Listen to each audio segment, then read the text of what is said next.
ലത്തീൻ സമുദായം നേരിടുന്നത് ക്രൂരമായ അവഗണനയെന്ന് മോൺസിഞ്ഞോർ ജി ക്രിസ്തുദാസ്.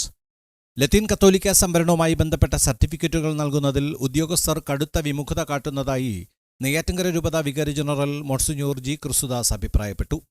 നവകേരള സദസ്സിൽ പരാതിപ്പെട്ടിട്ടും ഇക്കാര്യത്തിൽ പരിഹാരം കണ്ടില്ലെന്നും അദ്ദേഹം കുറ്റപ്പെടുത്തി.